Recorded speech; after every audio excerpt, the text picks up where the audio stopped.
Wednesday will be exam 1. So make sure that you do some review this weekend. Do not wait until Tuesday to do your review. That will be fine. All right. So we did skeletal system, muscular system. Remember that the endocrine system is also covered in this chapter. So make sure that you take a look at that. And now we're going to look at the adipose system. So adipose is the fancy word for body fat, right, for our fat cells. So fat plays a vital role in the health and well-being for humans. We need some fat. It's a very good source of energy. It also acts as insulation. And especially our visceral fat, the fat that's wrapped around internally in our trunk around our organs, works as protection if we take a tumble or something like that, right?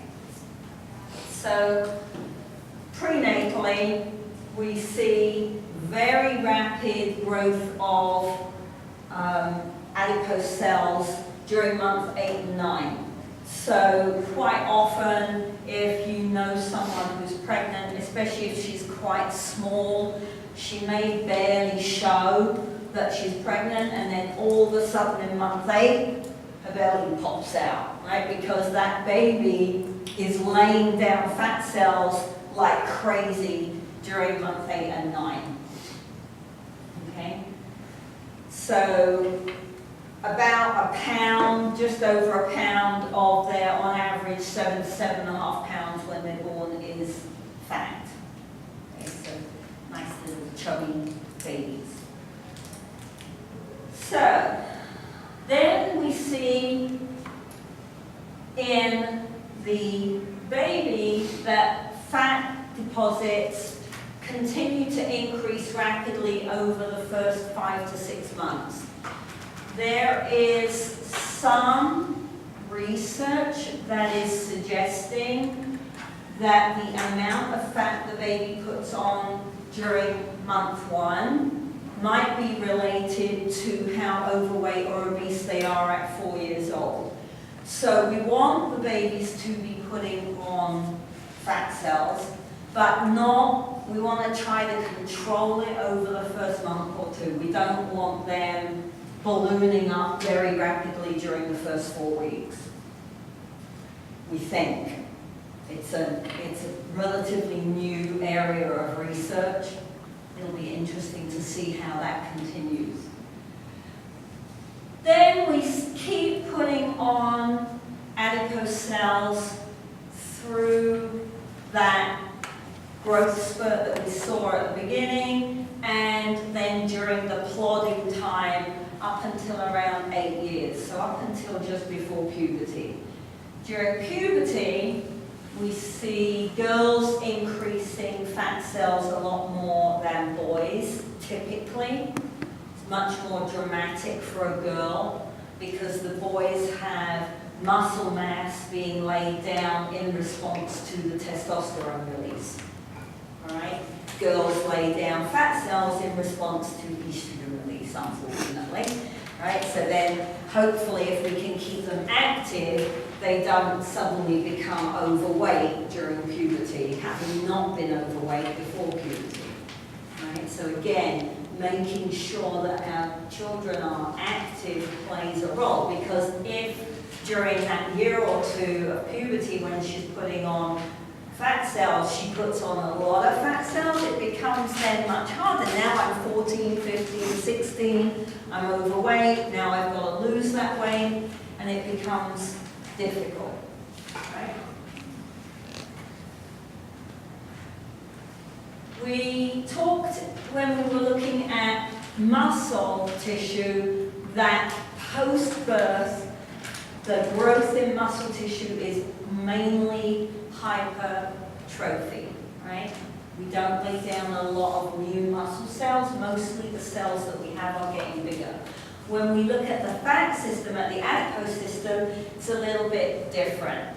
We still see hyperplasia, so we still see an increase in the number of cells, as well as the fact that those cells are getting larger, all right? And the larger is particularly dramatic in adolescence over the teenage years.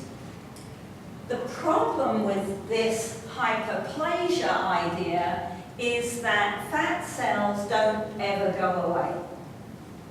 So once you've laid them down, once they're created, they're there forever unless you have liposuction.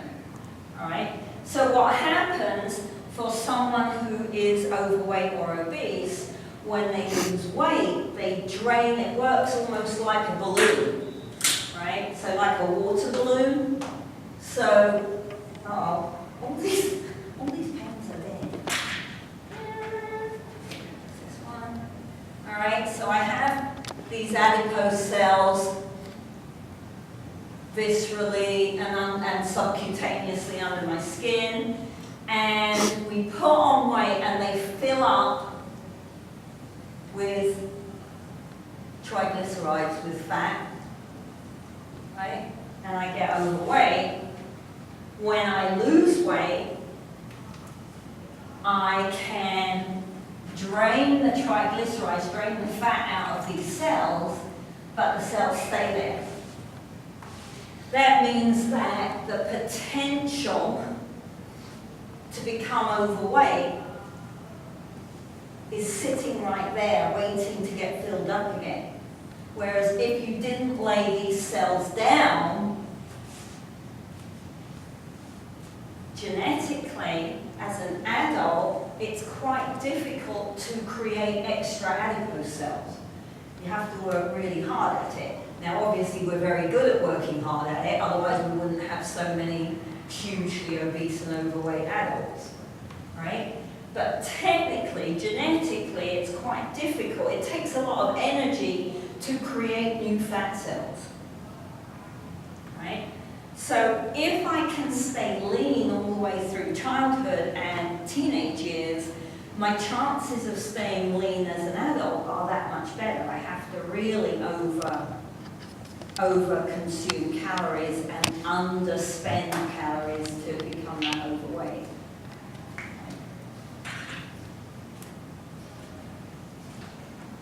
So individual variability is very great. Just because the baby is fat and chubby doesn't mean it's going to be a fat child. As I said, that research that is indicating a possible link is pretty new, and we don't have a lot of information about that yet. However, when we look at 8-year-olds, if the child is overweight by the age of 8, then they have a 60% chance of remaining overweight. Right? That's huge. So if you link that back to our fundamental motor skill development, given that we know the brain ought to be learning those skills by the time they're 6, but they're not. Now if I'm overweight by the time I'm 8, and I don't have a foundation of competent motor skills, how am I going to become a good mover who enjoys PE, enjoys sport, enjoys leisure activities that involve moving? Right? Because now I'm overweight and I'm not skilled. So I've got a double whammy. Okay? And the next time you're in Walmart, go via the potato aisle, pick up the biggest bag of potatoes you can, and try jumping across to the apples and see how comfortable that is.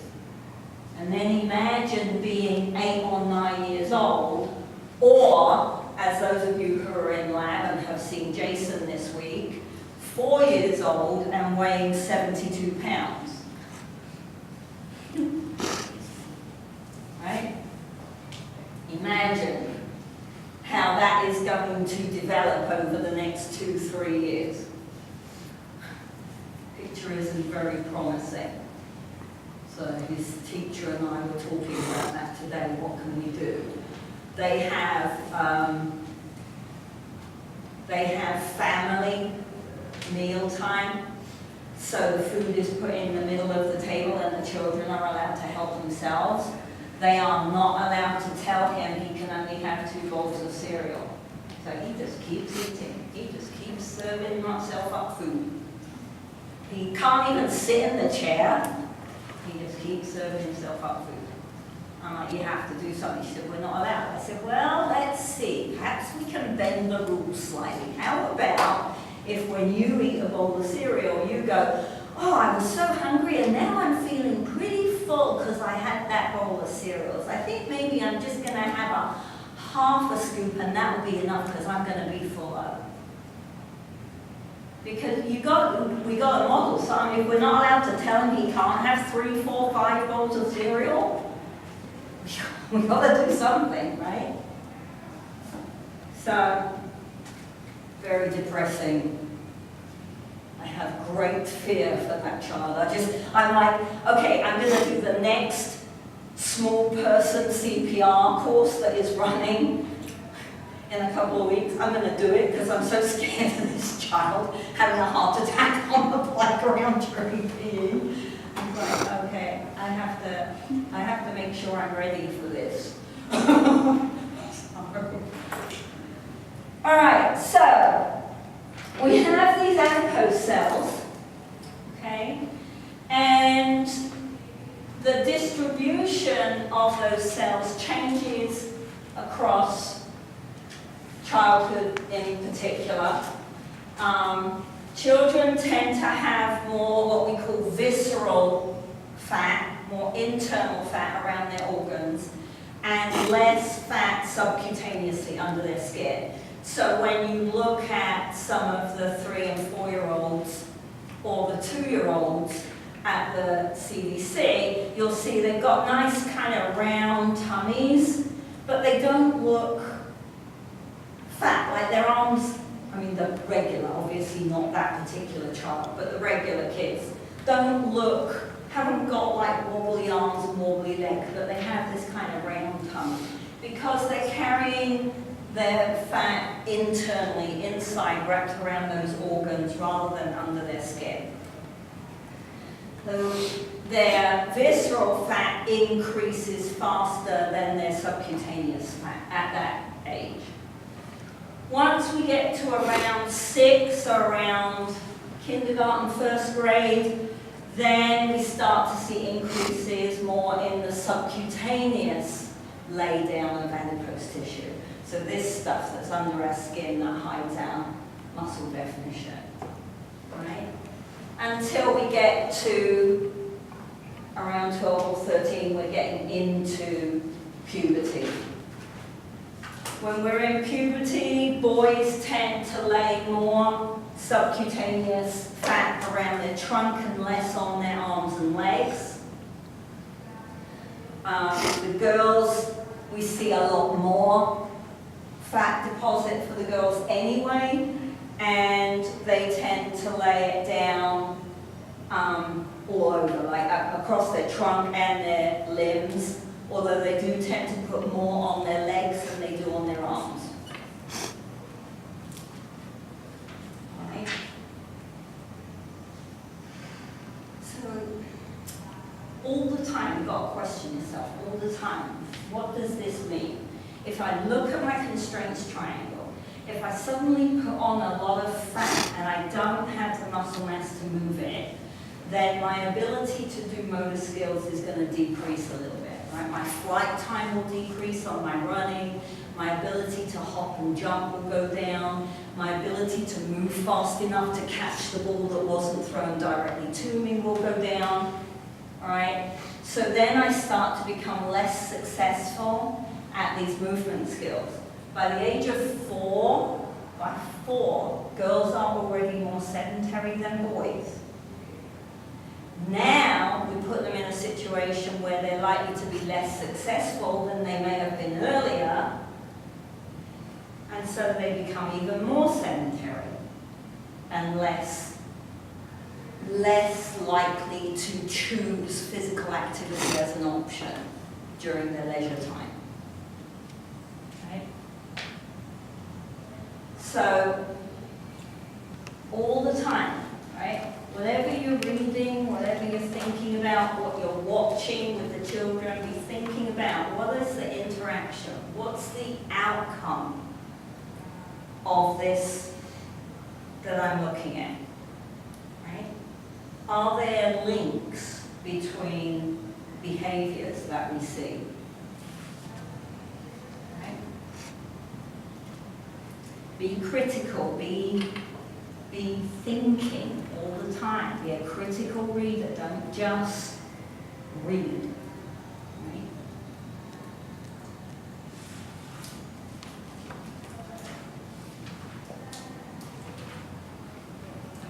So in the same way that we saw with older adults and the muscle tissue decreasing because we tend to become more sedentary or at least less active than we were when we were younger, right? When we leave college and we have to get a job and we've got a family, it becomes harder and harder to make that time to be as active as you were when you were in school.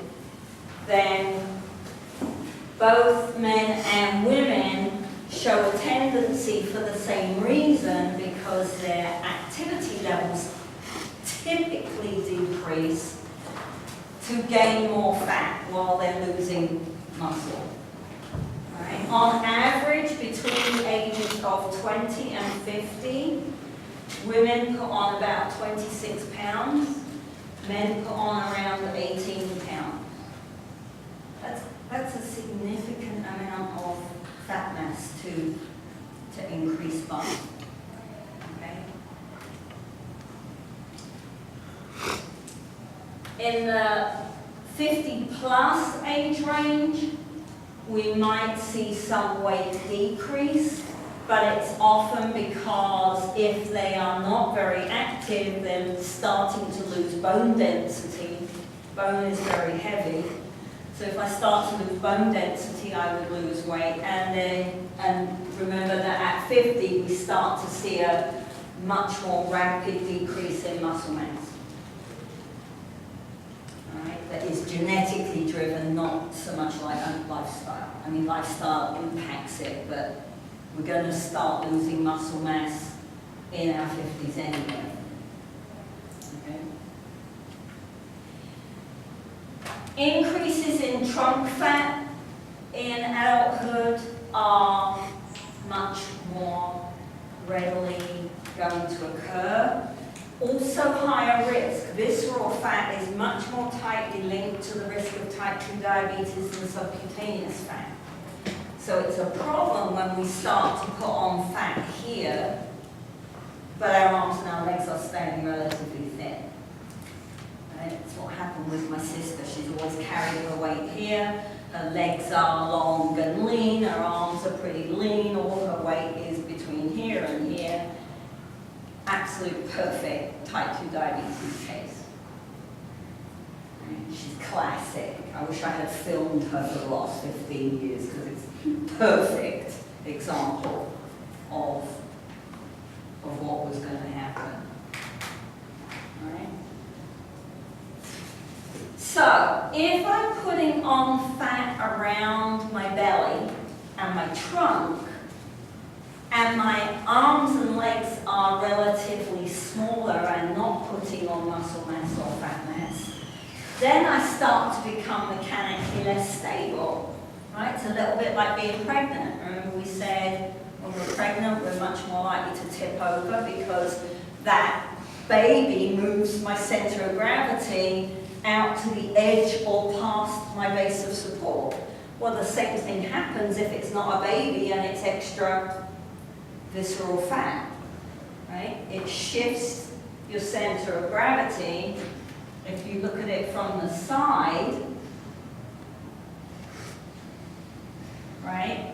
If I'm thin, then my center of gravity is going to be here, and here's my base of support.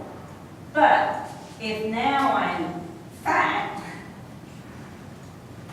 now my center of gravity is more likely to be here,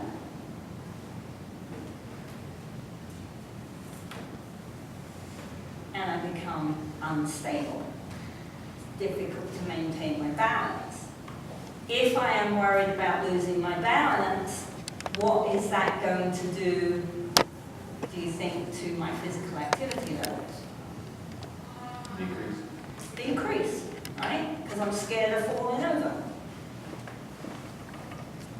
Most people don't go, oh, I'm scared of falling over, so I won't go for a walk or a run or play soccer, but I could go to the swimming pool and swim 10 lanes. In fairness, in this part of the country, probably a lot of people don't learn to swim. Why would you? There's no water, right? Okay. Bike would be another option. Go from walking or running or soccer or basketball to riding a bicycle. That would resolve the problem, right? But think about the triangle all the time. If I change the constraint, what is that? What does that mean? What's happening for that person that we need to encourage to move? Okay. Active adults add way less fat during this period than low active adults, not surprisingly. Right? So the 26 pounds for the girls by the time you're 50 isn't a given, it's a lifestyle. Right?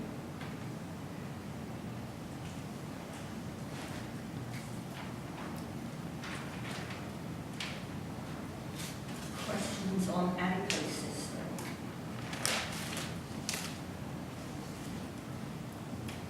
Okay, last 1 minute. Nervous system. So, initially, the nervous system develops by hereditary material. It's driven by genetics, right? It's very hardwired. Okay. So the structure of the nervous system, the brain, the spinal cord, the peripheral nerves, is very genetically laid down. Right? And the initial circuitry is genetically driven. All right? We said that we see a heartbeat at 4 weeks in the embryo. Okay? Well, that's not, there's no environmental impact by, very little environmental impact by 4 weeks because the placenta doesn't attach until 2 or 3 weeks. So that heartbeat has to have been hardwired. The nervous impulse from the brain and within the heart had to be hardwired, right? But the further down we get, the more and more extrinsic factors exert influence. We talked about this in lab. We had a lab about brain development. Remember that you've got that article to read about brain development and windows of opportunity. So the more extrinsic stimulation the nervous system can receive, the more synapses, the more connections, the more talking goes on within the nervous system, particularly the central nervous system, right? So within our brain, signals down our spinal cord, right? And we have those windows of opportunity that for our motor skills, anybody who's in the lab class, do you remember? What's the window for gross motor skills?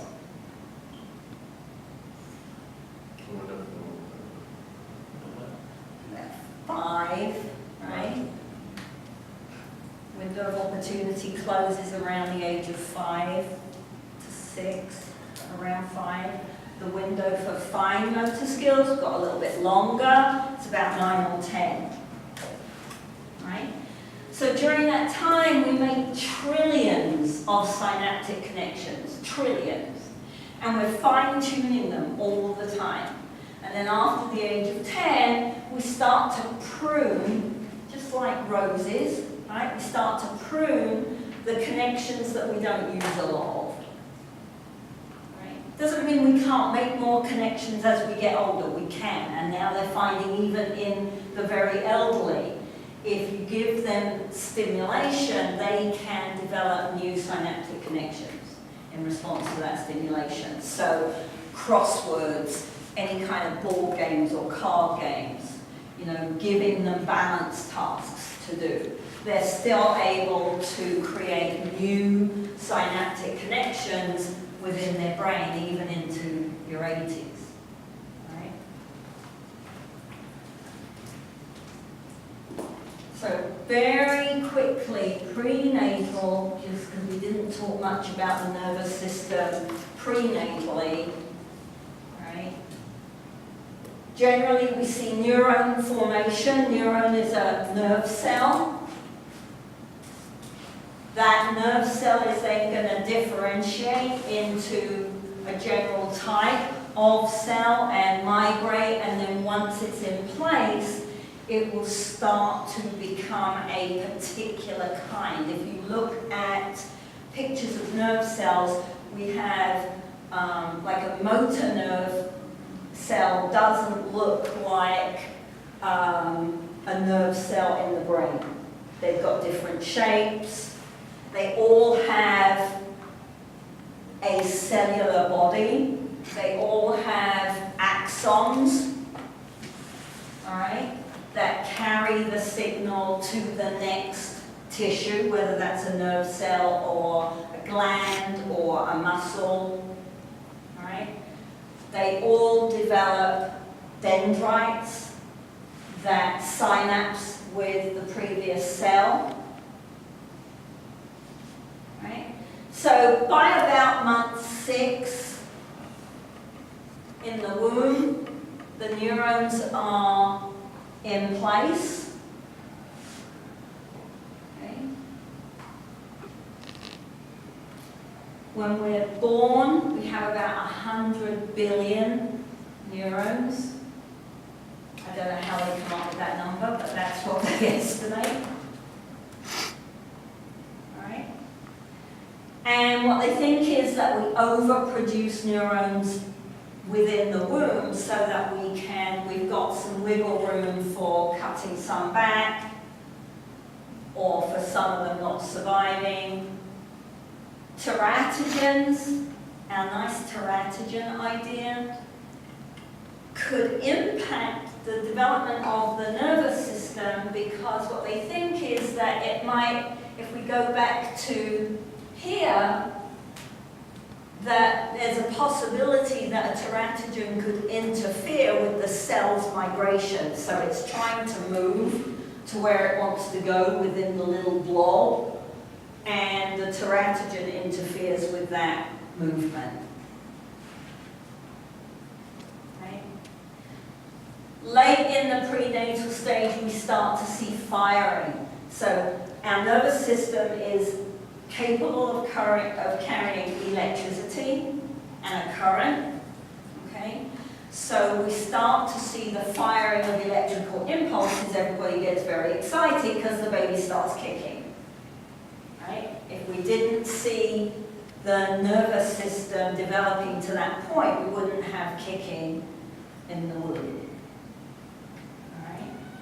So it's pretty random to begin with. The baby doesn't kick in response to something. It's just there's electricity firing off and the leg jerks, right? Starts to become more organized later on with information from the environment.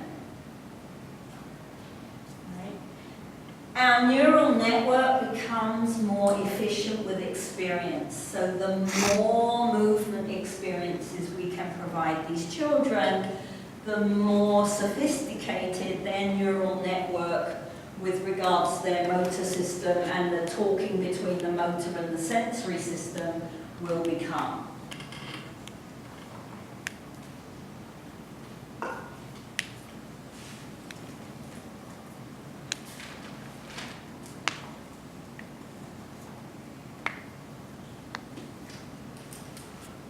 So the brain, when we're born, about 25% of your adult weight. Right? It's about 80% finished by the age of 4. It grows rapidly after birth, but it doesn't grow by hyperplasia. Right? You don't add very many new nerve cells to the brain after birth. They're basically there. The growth is hypertrophy, so the neurons that are there get bigger. A lot of it is due to the creation of these synaptic connections. So all the wiring system adds weight and size to the brain. Then we also start to see increases in what they call glial cells. Glial cells are like little fatty cells, and they're available for nutrition for the nerve cells. Right. And we start to see the increase in myelin. So let me just turn the light off. So you can have a look at this. If you've taken A&P already, you know what myelin is. If you haven't done that yet, you need to get on with it because it's important. All right, so the myelin is a fatty substance that wraps around the axon. It's like little beads of fatty substance up the axon. And it's responsible for increasing the speed of transmission of the impulse, of the signal from the brain.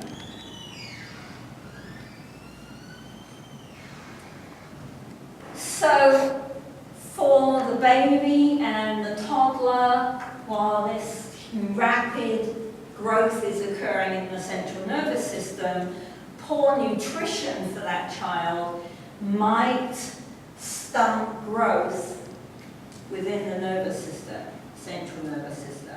And that might not be recoverable. So it's very, very important that we make sure that babies, toddlers, preschoolers are getting good nutrition and good food and plenty of food, right? Not easy when you live in a low socioeconomic part of the country, right? We have a lot of children in town and around this area who are considered food deprived and get extra funding, things like that. Very poor around here. So, more stimulation we can give the central nervous system, and as I said, across the lifespan, because these synaptic connections are changing constantly. So the more stimulation we get, the more learning we do, the more challenges we face and give ourselves, the more connections and the healthier our brains and our central nervous system is. Learning counts as an extrinsic factor. Right? The more learning I do, the more new subjects or the more new things you look at and you get interested in, or dive deeper into something you really like and start learning a broader base for that subject, the better, the more synaptic connections, the healthier your brain is. Right?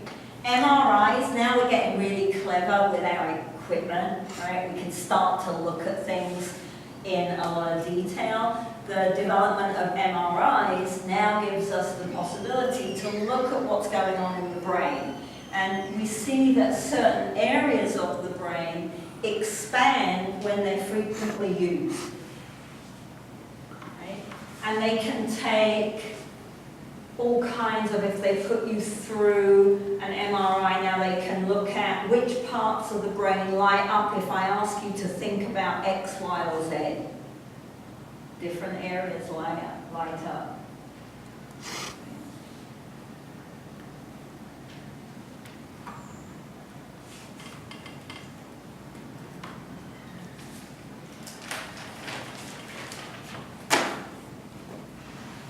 our traditional view of aging within the nervous system is that we expect to see a loss of neurons, a loss of these nerve cells. We expect to see a loss of the dendrites, the little fingers that are connecting to other cells. The synapses, the neurotransmitters are like the chemicals that are responsible for transmitting information between cells. And we see a decrease in the myelin. The motor nerves particularly have a lot of myelin. It's important that the signal from the motor cortex gets to the muscle very quickly. So when we start to see a decrease in the myelin sheaths on the motor nerves, that's another reason we see slowing down in the elderly population. But we know, and now we're looking at more clever equipment, we're going to find out more. We know that there's still enormous plasticity within the central nervous system and peripheral nervous system, even in the elderly. So, one theory of the decline in the nervous system involves the fact that some of these links between areas of the brain break, and so the brain has to create a detour around another way to get the signal from point A to point B, because the direct route is broken. That's one theory.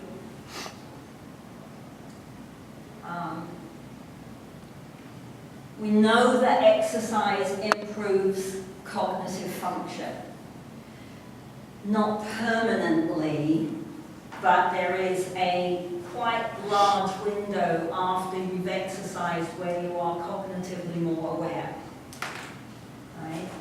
So, research is showing us now that physical activity is one of the most important variables in an older adult to maintain dendrite connections within the brain, all right? For the maintenance of metabolism, for the maintenance of brain proteins that are responsible for creating new synapses or fixing breaks in the system. So, older adults who remain mentally sharp might be mentally sharp because they manage to maintain physical activity throughout their life. Maybe. I suspect that there's a genetic component to my ability to stay mentally sharp as I get older, right? If I'm lucky with the genetics that drive my central nervous system, right? If I'm willing to read, if I'm willing to do crossword puzzles, things like that. So when you are looking at this chapter, I want you to be considering all the time, how do all these systems interact? They're all structural constraints, but they all interact with each other and are part of that motor pattern that we see emerge. Right? A structural constraint, when we look at our triangle, it's very tempting to think, oh, a structural constraint is acting within the interaction that drives the emerging motor pattern. It's not a structural constraint. We've got lots of them, and they all work and bounce off each other. Right? Which ones are more important at which point in the lifespan? Okay, so I want you to think a little bit outside the box as you're going through chapter 5. Alright? Okay, so Monday is review. So you've got the weekend to be looking at your notes and come to the review. If there's anything you want me to go over before we start the activities for the review, you've got questions on something you want me to explain again, that's your opportunity. All right? Okay, have a good weekend. Oh, when you're reviewing Chapter 5, the lab activity online, Lab 5.2, is quite a useful one to be looking at with regards to skeletal system and sport.